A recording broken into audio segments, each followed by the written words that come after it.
I've always believed that photographs capture more than just light.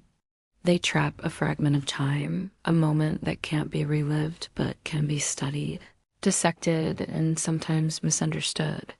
I never thought much about that until the night I developed a picture that shouldn't have existed. It was late, the kind of silence where even the hum of electricity feels loud. I had been wandering through an abandoned textile mill earlier that day, chasing the thrill of urban exploration. My camera, a heavy old Nikon I'd inherited from my grandfather, had been my only companion. The walls of the mill were peeling, sagging with decay, and the air smelled of dust and mildew. I took dozens of shots, rusted machinery, shattered windows, a staircase leading nowhere. Nothing unusual, at least not while I was there. But later, in my dark room, as the photographs began to emerge from the chemical baths, one of them made my hands freeze. It was a shot of the stairwell, except there was someone in it. A figure, pale and blurred, but unmistakably holding a camera. Not mine. Not any camera I'd ever seen. The strangest part? The angle was wrong. The figure wasn't looking at the stairs. It was looking directly at me, through the lens, as if it had been taking a picture at the exact same time. I remember leaning closer, my chest tightening. The face was hazy, almost smudged, but the outline of the hands clutching the camera was disturbingly clear. My reflection shouldn't have been possible. I was behind the lens, not in front of it. And yet, in that still image, it was as if something or someone was photographing me back. That was the moment the air around me shifted, heavy and electric, like I had just opened a door that should have stayed locked. I couldn't tear my eyes away from the photograph. My hands trembled as I lifted it from the tray, droplets of developer sliding down the edges like sweat. The face was still blurred, but the longer I stared, the more details seemed to press through the grain. The eyes, not empty sockets, not quite human either. They looked swollen, heavy, as though they had been staring through glass for decades, waiting for someone to notice. I set the picture aside, trying to convince myself it was a trick of light, some chemical error, or maybe even graffiti I hadn't noticed on the stairwell. But then I realized something was wrong with the rest of the room. The air was thick, damp like breathing inside a basement after a flood. My darkroom had no windows, yet I heard the faint creak of footsteps above me, dragging across the ceiling. I held my breath. There was another sound, a slow click, like the shutter of a camera being pressed. Every hair on my body stood on end. I swung around, expecting to see anyone standing there. But the room was empty, except for the red glow of the bulb and the rows of drying photos swaying gently as if stirred by a breeze that didn't exist. Then one of the prints detached itself and fluttered to the floor. I picked it up with a shaking hand, and my stomach lurched. It wasn't one of the shots I'd taken earlier that day. This was new. It was a photograph of me standing exactly where I was, in the dark room, staring at the pictures. My mouth hung open in shock. The detail was impossibly sharp, as though someone had been right there in the room with me, taking the picture. Only I hadn't heard anyone come in. And the photo was still dripping wet. I dropped the photo like it had burned me, my heart pounding so hard I could feel it in my throat. It slid across the floor, leaving a wet streak in its wake, but I couldn't bring myself to pick it up again. The question roared in my head, deafening. Who took that picture? I backed toward the door, desperate to leave, but something stopped me. A pull, faint but undeniable, like invisible fingers tugging at my chest. Against my better judgment, I turned back to the developing prints hanging on the line. My stomach twisted when I noticed one I hadn't hung. It was larger than the others, the paper sagging under the weight of moisture. It was a portrait.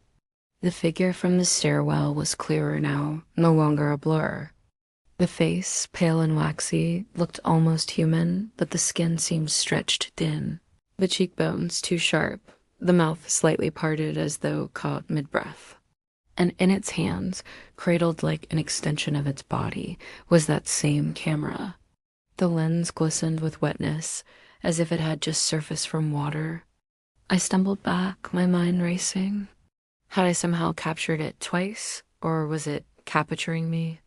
The air in the dark room shifted again, a low hum filling the silence, vibrating through the pipes, through my bones. Then from the corner of the room came another unmistakable sound. Click. This time I didn't turn slowly. I snapped around, and for a fraction of a second, I saw it not in a photograph. Not in the chemical bath, but standing in the fleshless shadows. A gaunt figure, no more than a silhouette, raising its camera to its face. The flash never came, but the click echoed in my skull like a gunshot. I didn't run. I should have, but my legs felt bolted to the floor, rooted in place by terror and disbelief. The figure lingered in the shadows, its outline shifting as if the darkness itself were trying to shape a body. My breath clouded the air, though the room wasn't cold before. Now it was freezing. It raised the camera again, and I swear I felt the weight of its stare pressing against me. The shutter clicked, and this time I felt a flash, not of light, but of memory. Images rushed through my mind, blinding and violent. A staircase slick with blood, a man's broken face staring lifelessly at the lens, a woman clutching her chest as though her heart had been stolen from inside her. I gasped and staggered back, crashing into a shelf of chemical bottles. Glass shattered at my feet, the pungent smell burning my nostrils.